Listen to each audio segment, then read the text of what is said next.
नमस्कार, आप देख रहे हैं बहस का नंबर 1 शो ताल ठोक के। आपके साथ मैं हूं प्रत्युष। बिहार में पहले चरण की वोटिंग में सिर्फ 5 दिन बचे हैं। दोनों ही पक्षों ने हर वो चुनावी हथियार निकाल लिए हैं जिससे सामने वाले को मात दी जा सके। इसी आपाधापी में नीतीश कुमार ने एक वीडियो संदेश जारी किया। वीडियो मैसेज में नीतीश ने 20 साल के काम गिनाए, 2005 के बिहार और आज के बिहार की तुलना की। ऐसे में इस पर बहस जरूरी है क्योंकि नीतीश के दावों को तथ्यों के साथ परखना जरूरी है, क्योंकि नीतीश के काम के दावों पर सवाल भी उठने लगे हैं। एक वर्ग की ओर से कहा तो यह भी जा रहा है कि इस बार नीतीश सीएम चेहरा ही नहीं है। इन सब के बीच सवाल है कि नीतीश के 20 साल का काम उन्हें एक और टर्म दिला देगा। क्या नीतीश अपने काम पर एक और चुनाव जीत लेंगे? 20 साल का लंबा कार्यकाल ही कहीं उन पर भारी तो नहीं पड़ेगा? सवाल यह भी है कि जो चुनावी फैक्टर तेजस्वी के हक में दिख रहे हैं उन्हें नीतीश कैसे मोड़ पाएंगे। तो इन्हीं सवालों के अलावा कई और अहम सवालों को लेकर मेहमानों से करेंगे चर्चा ताल ठोक के, लेकिन उससे पहले ये रिपोर्ट।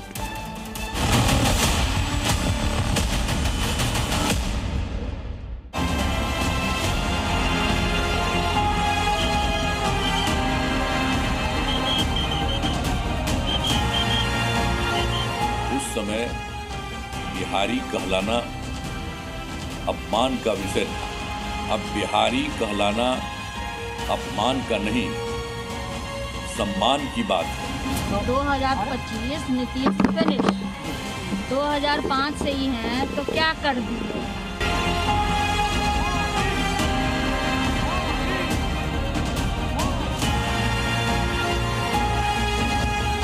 वो शहाबुद्दीन जिंदाबाद वाले हैं।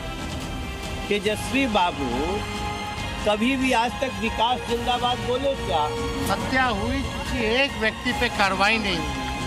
कहाँ है चुनाव आयोग? चुनाव आयोग मर गया है क्या? अपराधी बेलगाम हो चुके हैं और सत्ता में बैठे लोग संरक्षण दे रहे हैं।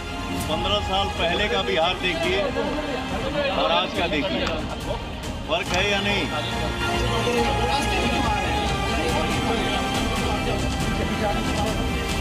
बिहार में बुलडोजर चलाने वाला नेता का एंट्री नहीं होना चाहिए। दूसरे लोग तो केवल अपने परिवार के लिए काम किए, मौका मिला तो पत्नी को बना दिए, मौका मिला तो बेटी को टिकट दे दिए। नीतीश बाबू का राज नहीं रहा, ये पर्दे के पीछे से भारतीय जनता पार्टी सरकार चला रही है। हमारे साथ अनंत विजय सर जुड़ चुके हैं, सीनियर जर्नलिस्ट हैं। राजीव रंजन जी हमारे साथ हैं। जेडीयू के प्रवक्ता मनीष कुमार पांडे हैं। बीजेपी के प्रवक्ता कंचना यादव हमारे साथ जुड़ चुकी हैं। आरजेडी की प्रवक्ता सुभ्रांश राय हमारे साथ हैं। कांग्रेस के प्रवक्ता श्याम सुंदर शरण जी हैं। हम के प्रवक्ता और नीलम कुमार हैं, वीआईपी पार्टी के प्रवक्ता। मैं शुरुआत राजीव रंजन जी आप ही से करना चाहूंगा, क्योंकि नीतीश कुमार ने जो वीडियो संदेश दिया उसमें वो कह रहे हैं कि आज से पहले बिहारी कहलाना ये अपमान का विषय था, लेकिन आज सम्मान का विषय है। तो मैं आपसे एक सवाल पूछना चाहता हूं कि अगर आप 15-20 साल पहले बिहार की बात कर रहे हैं और उसमें अपमान की बात कर रहे हैं, तो जिनके लिए कर रहे हैं उन्हीं के साथ तो आपने सरकार बनाई। अब देखिए, उसके लिए मुख्यमंत्री नीतीश कुमार जी ने अनेक अवसरों पर ये कहा कि उनसे गलती हुई और भविष्य में ऐसी गलती वो दोहराएंगे नहीं। दूसरी बात क्या है, हमारा संघर्ष और सत्ता कुल मिलाकर के 25 वर्षों का साथ है, जिसमें 17 वर्ष तो सत्ता में हम लोगों ने साथ गुजारे हैं। ये एक नैसर्गिक और स्वाभाविक गठबंधन है और निसंदेह इस दौरान चुनौतियां जो भी रही हों, केंद्र और राज्य ने मिलकर के उन्हें अवसर में बदलने का काम किया। नीतीश कुमार जी ने जो कहा उसका लबोलुबाब समझ लीजिए। तिजोरी खाली थी, बदहाल कानून व्यवस्था, बिहार में न नौकरियां थी, न रोजगार थे, न उद्योग थे। उद्योग के नाम पर फिरौती के लिए उद्योग और नौकरियों के नाम पर नौजवानों को कट्टे थमाए जा रहे थे। जो उस दौर की खौफनाक यादें हैं। कानून व्यवस्था एक बड़ी चुनौती थी कि कैसे उसको पटरी पर लाया जाए। बिहार की खराब सड़कें, जहां गड्ढों में सड़क है या सड़क में गड्ढे, ये पहचान पाना मुश्किल था।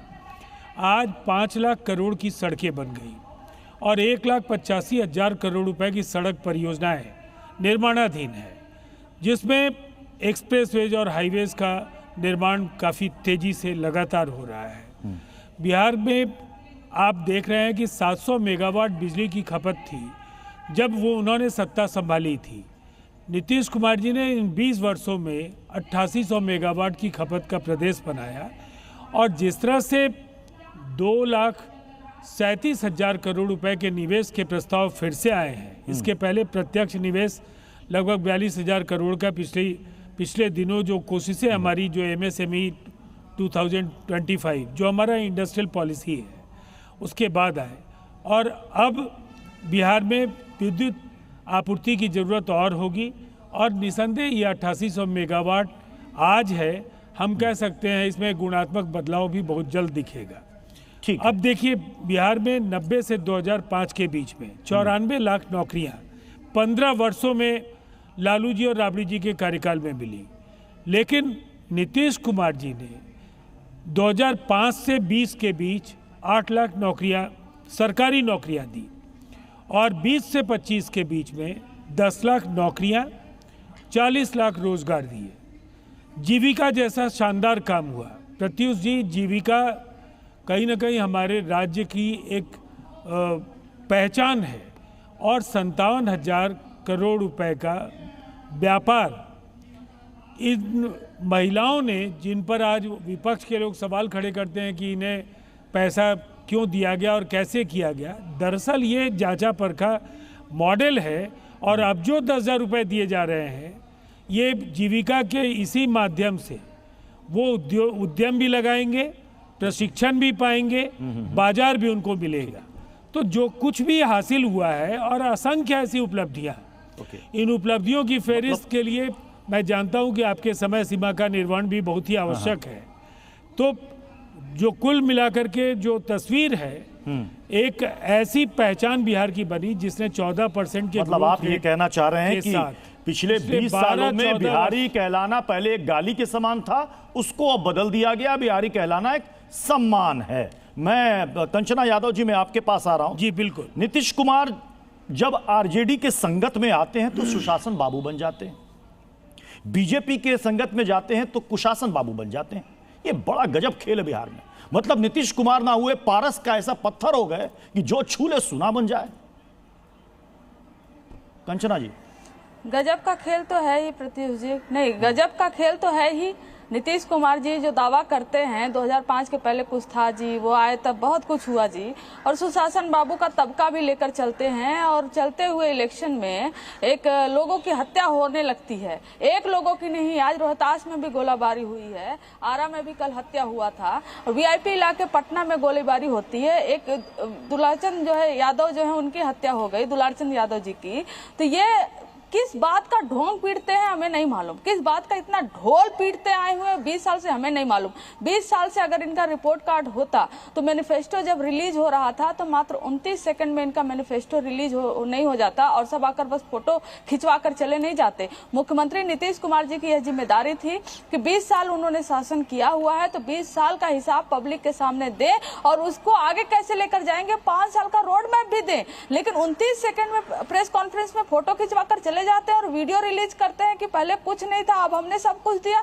किस बात का ढोल पीटते हैं बताइए ना। आज भी बिहार में पर व्यक्ति जो आय है, सालाना जो इनकम है वो सबसे कम है, पूरे देश भर में सबसे कम है। हेल्थ सेक्टर में देखिए तो सबसे कम है, एजुकेशन में लिटरेसी रेट में सबसे पीछे है, गरीबी में सबसे आगे है, महंगाई में सबसे आगे है। और जीविका दीदियों के लिए जो कह रहे थे अभी राजीव रंजन जी, बहुत सीनियर नेता हैं, जीविका दीदियों का पता है हाल क्या है? जीविका दीदियां कर्ज में डूबी हुई हैं। माइक्रो फाइनेंस कंपनियों से लेकर 2, 3, 4 कंपनियों से 10,000, 5,000, 7,000 इतने छोटे लोन लेकर कर्ज में डूबी हुई हैं और ब्याज में ही उनका सिर्फ पैसा चला जाता है। और ये क्यों नहीं खुलकर बताते? अमित शाह जी तो कह दिए ये तो मात्र सीड फंडिंग है, बाद में चाहे तो वो फिर बैंक उन्हें पैसा देंगे। बैंक उन्हें फ्री में पैसा नहीं देंगे, बैंक उन्हें लोन देंगे। पब्लिक को, महिलाओं को झूठ बोल रहे हैं आप, बोलिए साफ साफ आप। अच्छा कंचना जी, आप लोगों की तरफ से कहा जा रहा है कि चुनाव के नतीजों के बाद नीतीश कुमार मुख्यमंत्री नहीं बनने वाले हैं और अगर उनके पास नंबर भी आ गया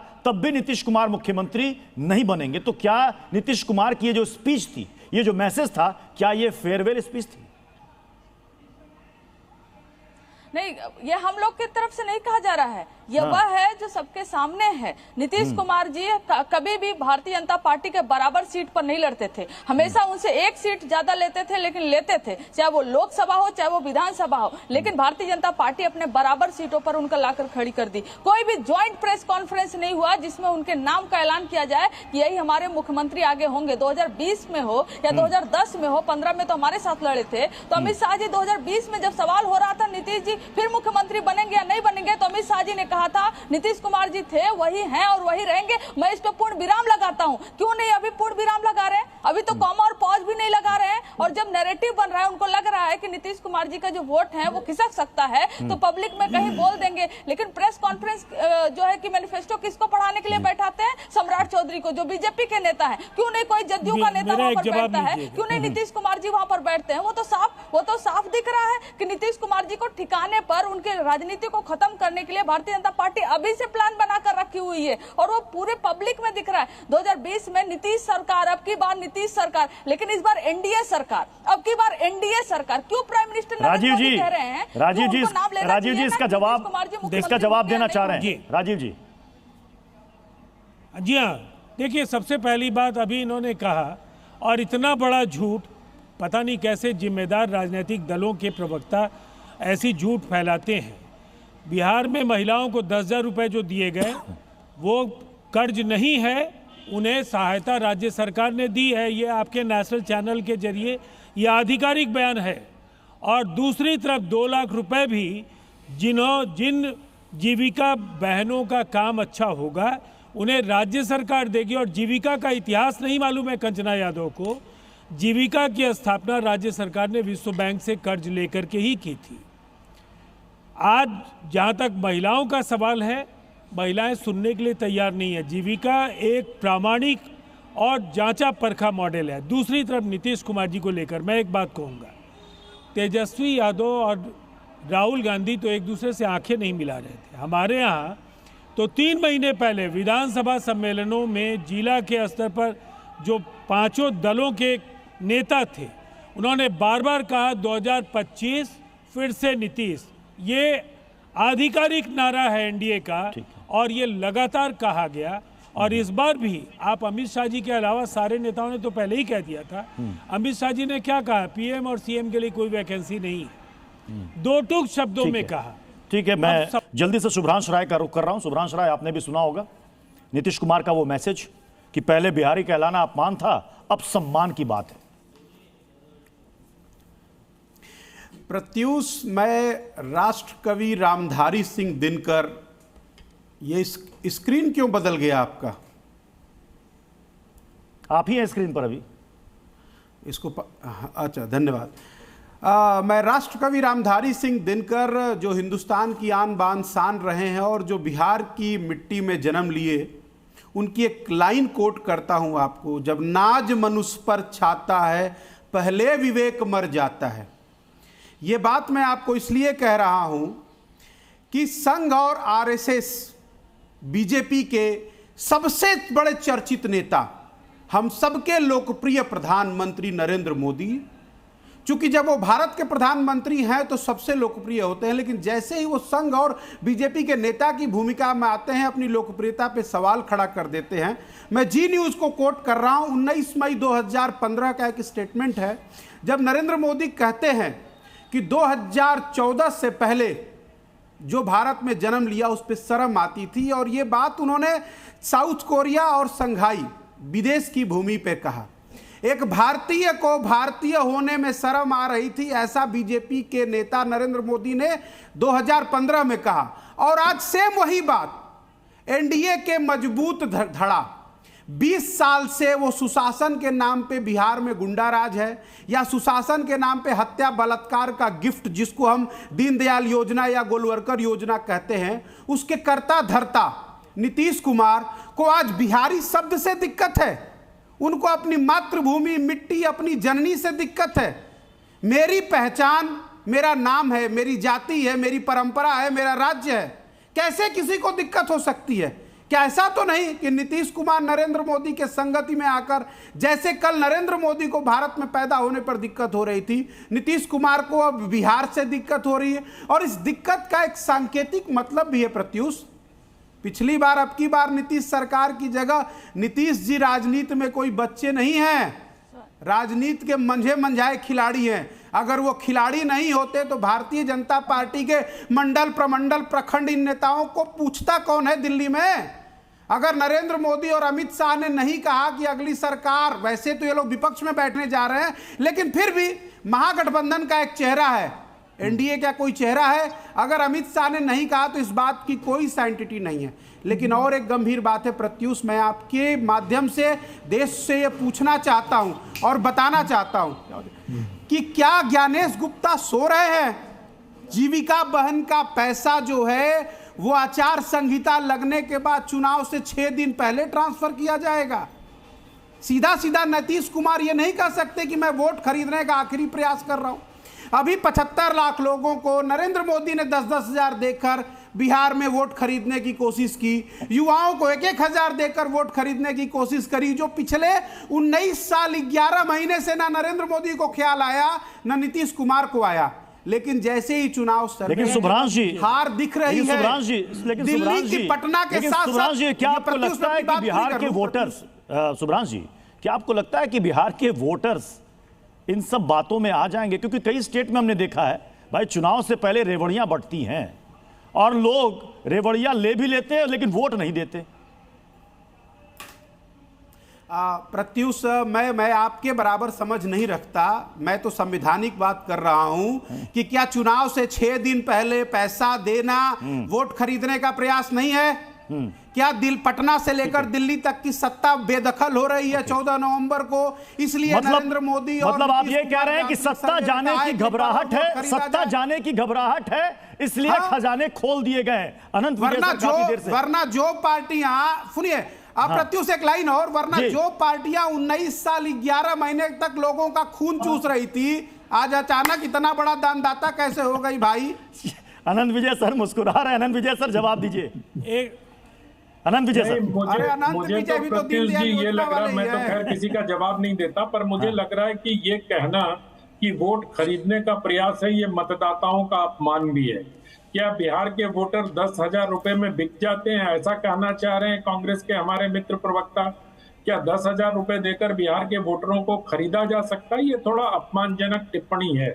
लेकिन मैं एक चीज ये सुन रहा था और बहुत ध्यान से ये सुन रहा था कि नीतीश कुमार को मुख्यमंत्री बनाए जाने को लेकर बड़ी चर्चाएं यहाँ हो रही थी कि उनका कोई चेहरा नहीं है और उनके सामने तेजस्वी जी एक चेहरे के तौर पर हैं। वो तो स्थापित चेहरा है और जिसकी थोड़ी सी भी राजनीतिक, मतलब मेरे जितनी भी राजनीतिक समझ होगी, यहाँ तो मुझसे ज्यादा तीक्ष्ण बुद्धि के राजनेता लोग बैठे हुए हैं, उनको ये समझ में नहीं आ रहा है कि नरेंद्र मोदी की सरकार नीतीश कुमार के समर्थन से चल रही है।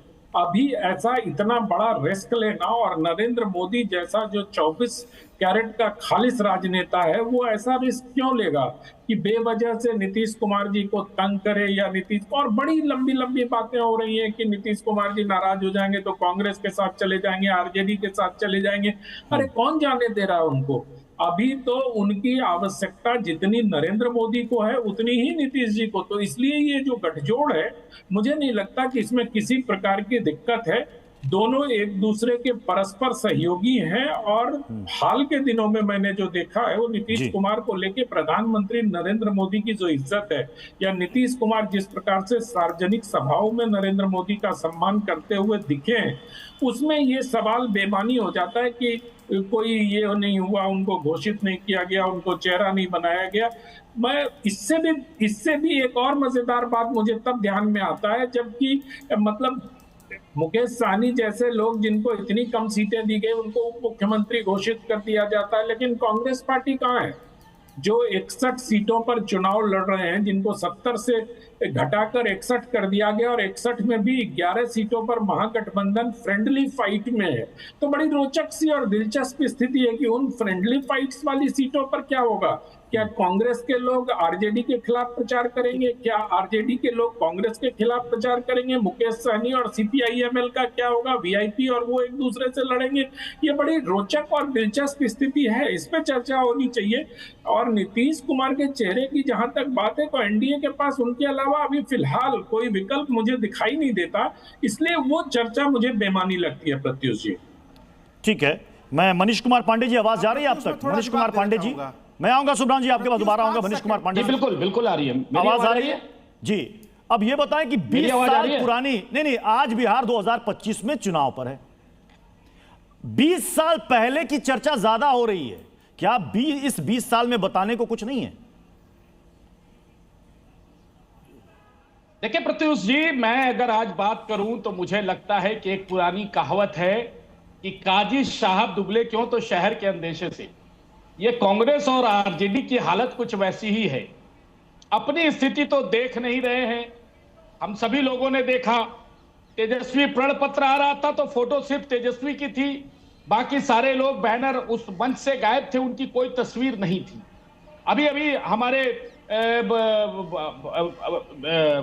बताया कि किस प्रकार से 10-11 सीटों पे आपस में गुत्थम गुत्थी चल रही है।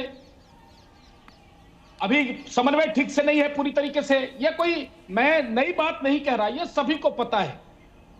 और शायद इसीलिए मैंने कहा कि काजी साहब दुबले क्यों तो शहर के अंदर से सब कंचना जी कह रहे हैं कि 5 मिनट में क्यों नीतीश जी चले गए, 2 मिनट में क्यों चले गए। अरे भाई, यह हमारा विषय है, आप मेरे ऊपर छोड़ दीजिए कि नीतीश जी 5 मिनट में क्यों चले गए, 2 मिनट में क्यों चले गए। जेडीयू के प्रवक्ता हो या हमारे अन्य सारे प्रवक्ता हैं, हमारे अंदर किसी प्रकार की कोई भावना नहीं है कि नीतीश जी मुख्यमंत्री हैं, मुख्यमंत्री रहेंगे, मुख्यमंत्री थे। इस प्रकार की कोई बातें नहीं है, आपस में कोई कंफ्यूजन नहीं है। लेकिन बात वही आ जाती है कि काजी साहब दुबले क्यों तो शहर के अंदेशे से। और यह आपका दुबलापन जो है वह पिछले 20 सीट से बदस्तर जारी है। और मुझे लगता है कि बिहार की जनता आगे भी ये दुबलापन आपका जारी रखेगी। उसके पीछे का कारण क्या है मैं बताता हूं। देखिए, डर क्यों है?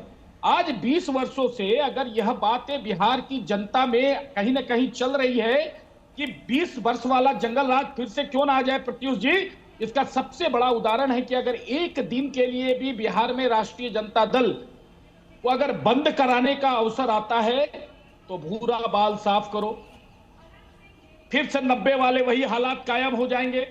महिलाओं से छेड़छाड़ की घटना, ये इस प्रकार की घटनाएं जो 2005 के पहले हुआ करती थी, एक दिन का भी मौका राष्ट्रीय जनता दल को मिल जाता है तो उनके लोग, उनके नेता इस प्रकार की बात आकर कहने लगते हैं। मतलब 20 वर्षों तक सत्ता से दूर रहने के बाद भी इनका चाल चलन और चरित्र जो है वह प्रत्युष जी बदला नहीं है। नहीं, अगर आप कहते हैं, अगर आप उन 20 सालों की याद दिलाते हैं और आप कहते हैं कि वो जंगल राज था, तेजस्वी यादव कहते हैं, अगर आप उसको जंगल राज कहते हैं तो ये महादानव राज है, ये महाराक्षस राज है। अब ये बताइए कि पारस हॉस्पिटल में घुसकर अपराधी आते हैं, दंदनाकर गोली चलाकर आराम से निकल जाते हैं, कारोबारी की हत्या कर दी जाती है। ये क्या है? शराब माफिया दौड़ा दौड़ाकर मद्य निषेध विभाग की टीम को मारते हैं। ये कौन सा राज है साहब? एनसीआरबी के आंकड़े कहते हैं हत्या और अपहरण के मामले में दूसरे नंबर पर बिहार है। ये कौन सा राज है साहब?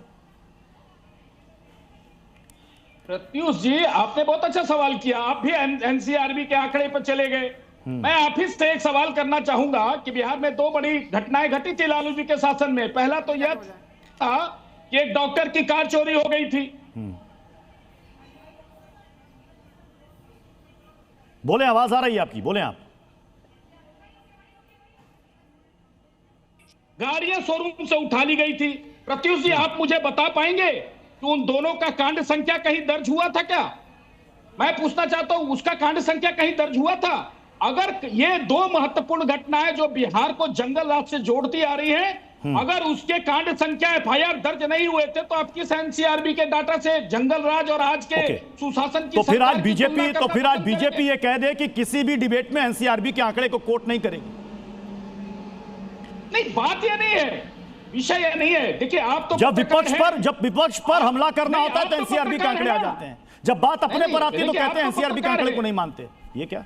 नहीं, आप प्रत्युष जी, आप तो पत्रकार है ना, आप तो न्यूट्रल रहेंगे जी, आप तो बिल्कुल निष्पक्ष होकर मैं तो दोनों पक्षों से सवाल करूंगा। जिस सरकार में एफआईआर दर्ज ही नहीं होते हो, उस सरकार से आज की सरकार की तुलना अगर हम इस मामले में करेंगे तो मुझे लगता है वह बेईमानी होगी बिहार के लोगों के साथ। लेकिन हाँ, आज लोग कहते हैं प्रत्युष जी, कुछ नेटवर्क इश्यू है। मैं नीलम कुमार, मैं आपके पास आऊंगा, लेकिन जल्दी से इस पर रिएक्शन चाहूंगा कंचना यादव जी आपसे। जंगल राज बार बार इसकी बात की जा रही है। पटना हाईकोर्ट ने भी इस पर मौखिक टिप्पणी की थी।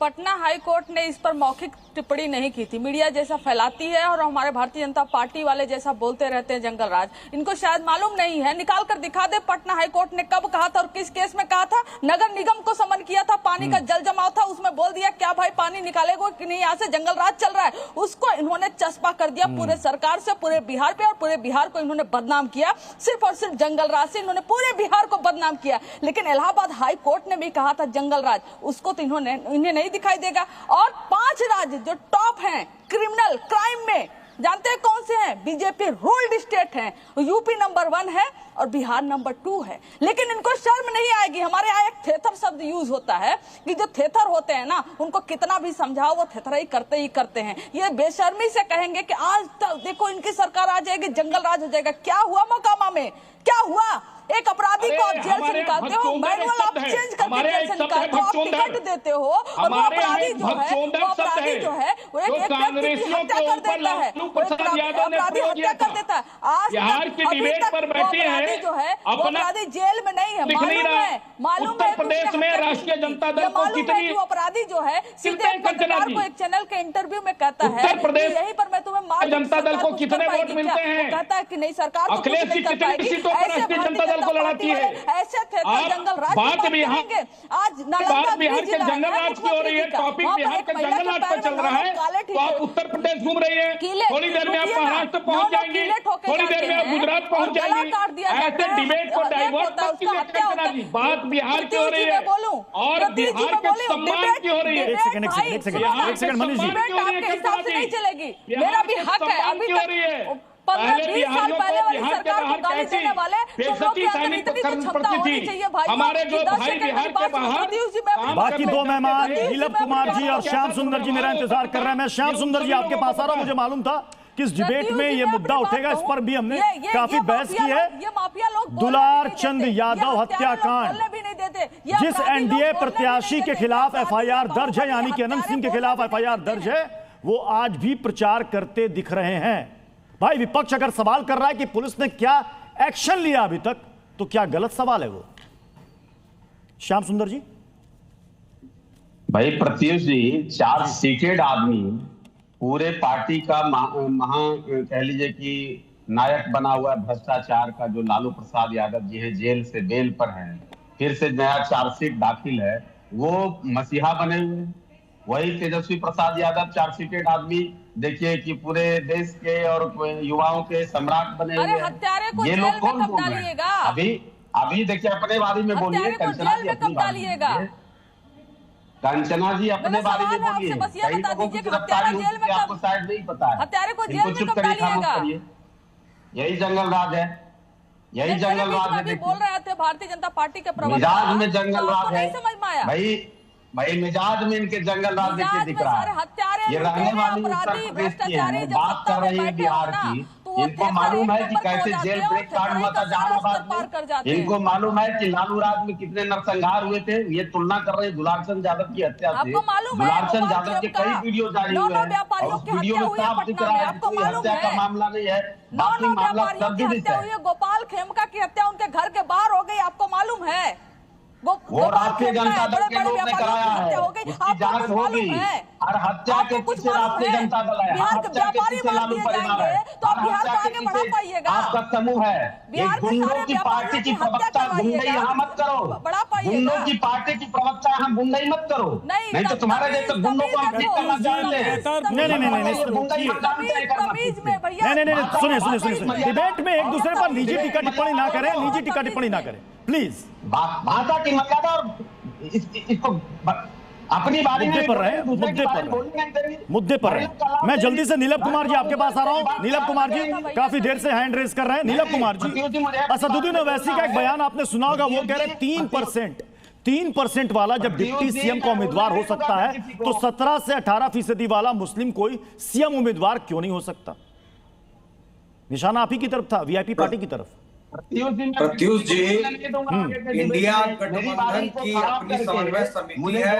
समन्वय समिति में बोले, मेरा सवाल नीलम कुमार जी से था। नीलम कुमार जी, वीआईपी पार्टी के तरफ से सीटों का और डिप्टी सीएम का हम लोगों ने अपने मांग को रखा था, समन्वय समिति ने उस मांग को माना और उसकी घोषणा जो है कि एक अति पिछड़ा का बेटा अगर बिहार का मुख्यमंत्री बनता है तो इससे तो खुशी होनी चाहिए। और आप 2% मत कहिए प्रत्युष जी, 3% कहा मैंने, यह असदुद्दीन ओवैसी ने कहा है। नहीं, हाँ, टोटल निषाद समाज की सभी उपजातियों को मिला के 10% आबादी है और 10% का रिप्रेजेंटेशन अति पिछड़ा का बेटा अगर बिहार का करता है, इससे खुशी की बात और क्या होगी।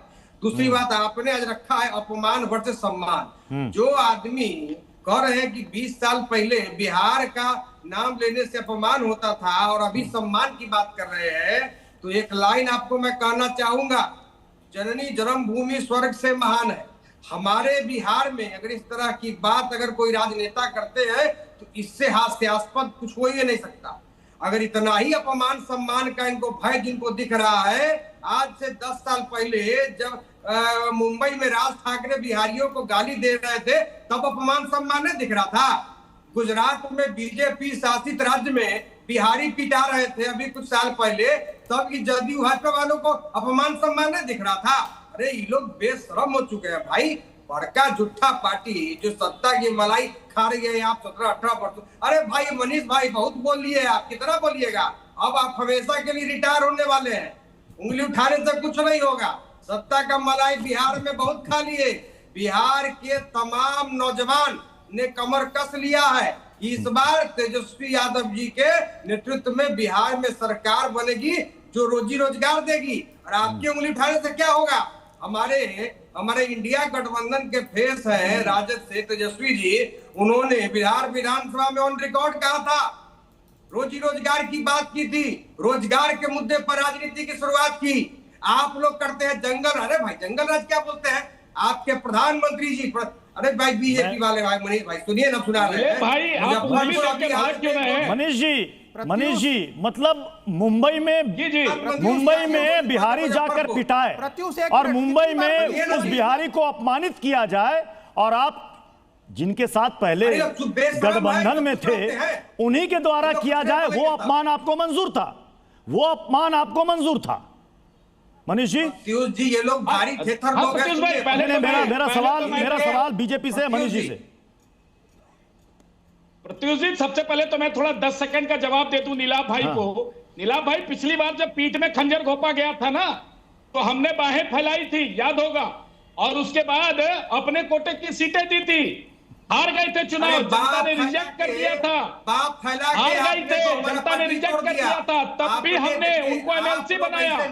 बिहार सरकार में मंत्री आगे बने हैं जो कहते हैं कि मल्लाह का बेटा मंत्री बना, तो मल्लाह के बेटे को मंत्री बनाने का काम अगर किसी ने किया तो भारतीय जनता पार्टी ने किया, और एनडीए की सरकार में हुआ नीतीश जी के नेतृत्व में। यह भूलिए मत। देखिए मुख्यमंत्री तो बन नहीं पाएंगे क्योंकि महागठबंधन की सरकार बन ही नहीं रही है, आपके नेता मुकेश सहनी को जिंदगी भर याद रहेगा कि अगर बिहार में उनको मंत्री बनने का अवसर दिया तो भारतीय जनता पार्टी की सरकार एनडीए की सरकार ने दी, और भारतीय जनता पार्टी के बेटा को विधान परिषद के नेता को खत्म करने का प्रयास किया। इसीलिए लेकिन हमारा चलिए इतनी तलखी भी अच्छी नहीं है, कल को एक दूसरे का साथ देना पड़े तो दिक्कत होगी। इतनी तलखी भी अच्छी नहीं है।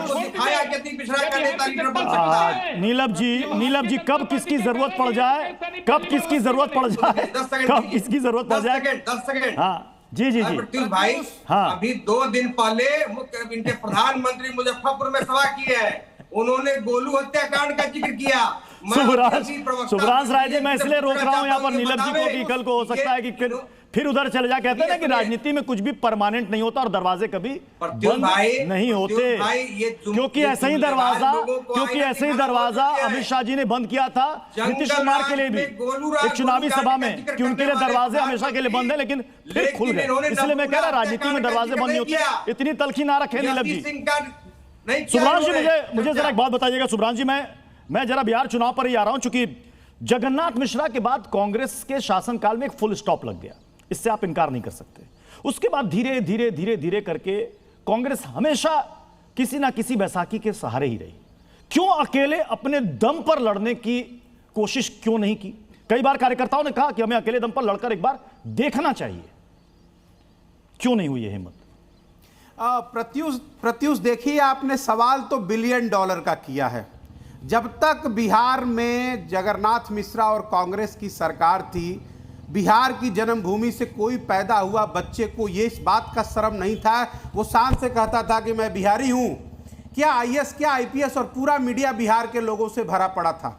इस बात के लिए आप भी फक्र महसूस करिए और अनंत विजय भी महसूस करें, क्योंकि अनंत विजय को तो मुझे नहीं लगता कि इनको शर्म महसूस होता होगा कि नहीं मैं बिहार में काहे पैदा हो गया। अब दूसरी इंपॉर्टेंट बात, अलग बात है कि जो लोग थोड़ा दीनदयालु योजना और गोलवर्कर योजना से लाभान्वित है, वो मोदी प्रेम के चक्कर में हो सकता है अपने आप को आज बिहारी कहकर अपनी बेइज्जती स्वयं करा ले, क्योंकि ऐसा कोई बिरला ही व्यक्ति होगा जो उसको अपनी जन्मभूमि और अपनी मां से दिक्कत होगा। एक बात। दूसरी कुछ हंसने वाली हास्यास्पद बातें हैं, मुझे लगता है प्रत्युष आपके माध्यम से हिंदुस्तान को जानना चाहिए। इन्होंने एक बड़ा सुंदर शब्द कई बार कहा कि काजी साहब दुबले हो गए हैं, और ये इनका 27 सेकंड का प्रेस कॉन्फ्रेंस चला तो मनीष पांडे कह रहे हैं कि हमारा विषय इस पे चर्चा मत करिए क्योंकि काजी साहब दुबले हो गए हैं, और बड़ी सुंदर जो जंगल राज की ये परिभाषा दे रहे हैं। मुझे लगता है कि शान से कहना चाहिए आज के डेट में कि बिहार जंगल राज है। पूछिए क्यों? जेडीयू का कोई भी प्रवक्ता और मनीष पांडे जवाब दे। बालिका गृह मुजफ्फरनगर कांड याद है आप लोगों को? शर्म से तो चेहरा आपका ढक नहीं रहा होगा, क्योंकि उसको हत्या बलात्कार नहीं कहते, उसको दीनदयालु गोलवर्कर योजना कहते हैं। सही बात है। अब आप लोग जंगल राज का नया नाम लिख दीजिए, दीनदयालु गोलवर्कर योजना। नहीं हाँ दीजिएगा राजीव जी, पहले पूरा सुनिए फिर दीजिए। बड़ी मर्यादा आपकी है। नहीं लंबा प्रोग्राम। अब रही बात ये, अब हाँ रुकिए, सुनिए राजीव भाई, आपका मैं ध्यान रखता हूँ। सुनिए, सवाल ले लीजिए फिर जवाब दीजिएगा। तो अगर ये हत्याकांड और बलात्कार को हम जंगल राज नहीं कहेंगे, इसको दीनदयालु गोलवर्कर योजना कहेंगे, तो इसके लिए आप सबका स्वागत है। दूसरी इंपॉर्टेंट बात, भ्रष्टाचार बिहार की पहचान बन गई है। हर हफ्ते पुल टूटता है, रोड और सड़क को ऐसे ना बेडशीट की तरह बटोर देते हैं, और ये लोग शर्म के मारे अभी भी बेइज्जत नहीं हो रहे हैं कि नरेंद्र मोदी और भाजपा और अमित शाह कहते हैं फैक्ट्री लगेगी गुजरात में, लेबर जाएगा बिहार से। ये आज भी शर्म से शर्मिंदित नहीं हो रहे कि जिस बिहार और बिहारी की चर्चा यहाँ हो रही है, अभी छठ पूजा में उसी गुजरात से आने वाले लोग लैट्रिन में बैठ बैठ के आए। कितना बड़ा दुर्व्यवस्था और बुरा हाल था। और उससे भी बड़ा झूठ 12,000 ट्रेनों का। मैं आपको छोटा उदाहरण देता हूं। पटना एक स्टेशन है, बहुत प्रसिद्ध जगह इतिहास में। 5 मिनट होता है एक एवरेज एक ट्रेन के रुकने का। 1 घंटे में 12 ट्रेन रुकती है, 24 घंटे में 288 ट्रेन रुक सकती है। 15 दिन 20 दिन का डेटा मिला लीजिएगा तो भी 12,000 ट्रेन नहीं होता। इतना बड़ा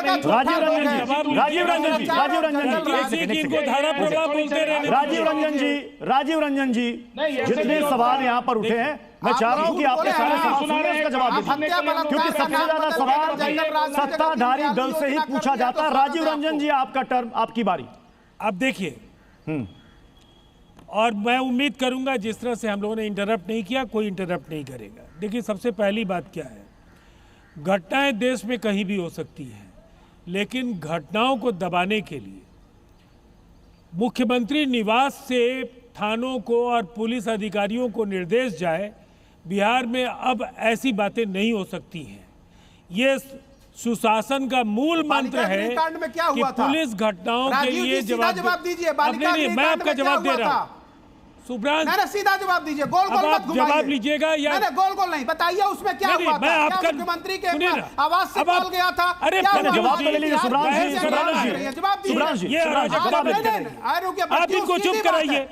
सुब्रांश जी, अरे सुब्रांश जी, देखिए दिया गया समय, चुप हो जाइए। सुब्रांश जी, चुप हो जाइए। रोक के आपको समय दिया गया। राजीव जी खामोशी से सुन रहे थे।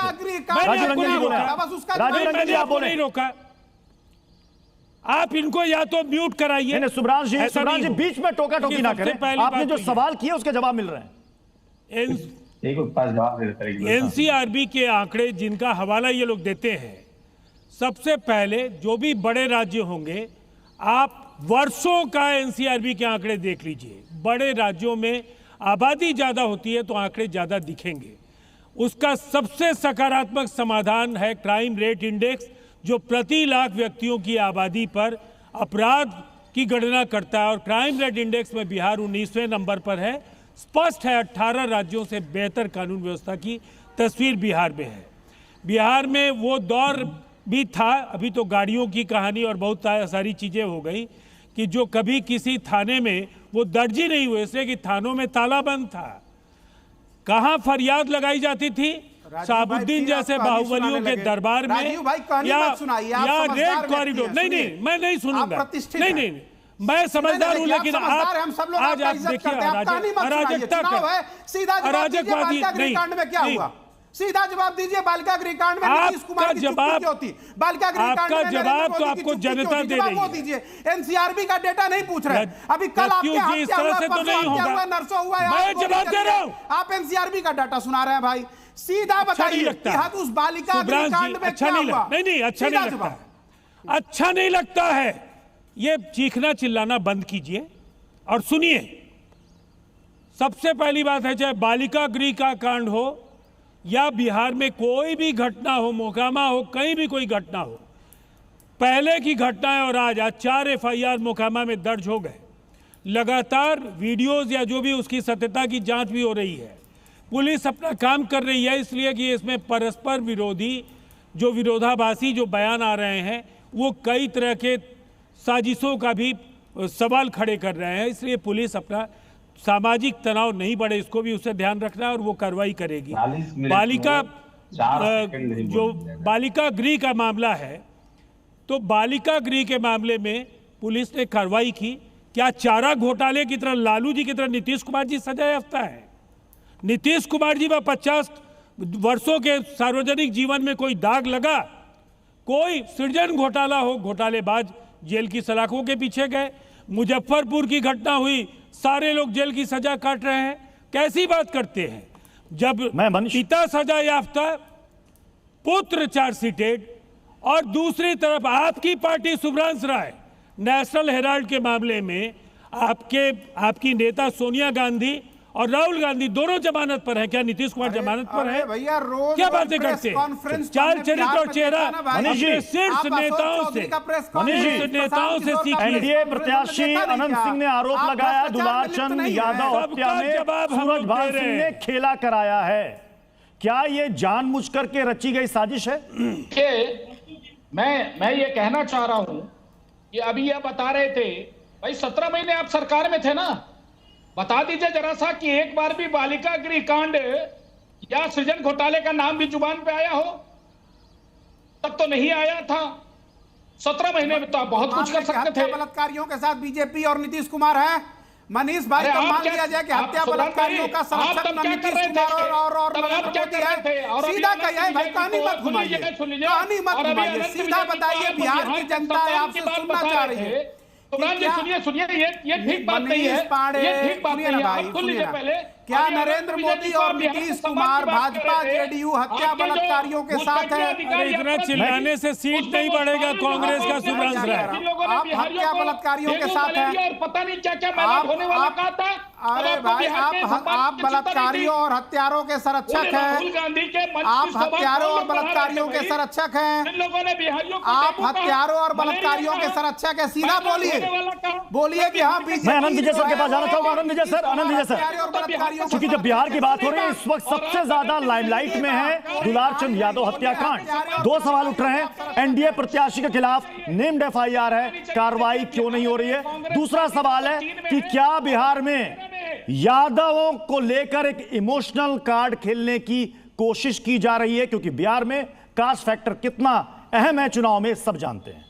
अनंत विजय सर, देखिए, दुलारचंद यादव हत्याकांड में रोज नई बातें सामने आ रही हैं। पुलिस को इन्वेस्टिगेशन का समय देना चाहिए, क्योंकि 4 FIR है, 4 अलग अलग लोगों के नाम उसमें आरोपित के तौर पर हैं। इसलिए 1-2 दिनों का समय देना चाहिए और चुनाव आयोग को इस पर विशेष ध्यान देना चाहिए, क्योंकि प्रशासन इस वक्त उनके अंडर में है।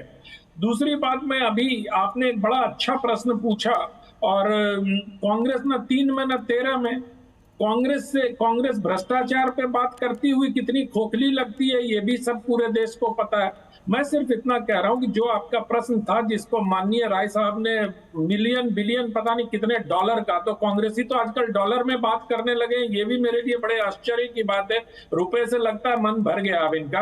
तो ये जो $बिलियन क्वेश्चन बता रहे थे, अल्लाह वरू साहब ने कार्यकर्ताओं को खड़ा करने का प्रयास किया तो बिहार में बेचारे आज कहाँ हाशिए पे हैं, देख लीजिए उनको। तो उसके पीछे आप देख लीजिए 1983 के बाद से अगर कांग्रेस का कोई नामलेवा बिहार में नहीं बचा है, या जो गिने चुने जगहों पे है, जो भी यहाँ पर कांग्रेस को खड़े करने के लिए कांग्रेस का नेता तैयार होता है, उसको अल्लाह वरू की तरह, आप प्रेस कॉन्फ्रेंस में याद करिए अल्लाह वरू की कुर्सी कहाँ लगाई गई थी, एक प्रभारी चुनाव के बीच में उनको यूथ कांग्रेस के पद से हटा दिया।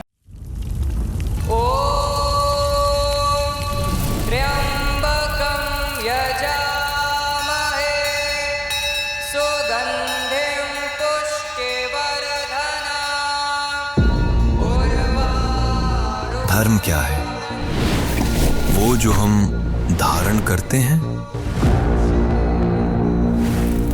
या वो जिसे हर हाल में निभाना ही पड़ता है? क्या धर्म सिर्फ एक चॉइस है, या कोई इनविजिबल सिस्टम जो हमारे हर कर्म का हिसाब रखता है?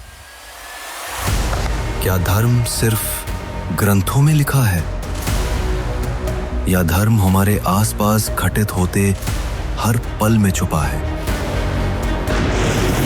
क्या धर्म वो है जो हमारे अंदर हर सांस के साथ रिदम मिलाने की कोशिश करता है? क्या धर्म कोई रूल बुक है, या धर्म सिर्फ एक मान्यता है? आखिर धर्म है क्या? सच सीजन 3 स्पेशल एडिशन रविवार रात 9:58 पर।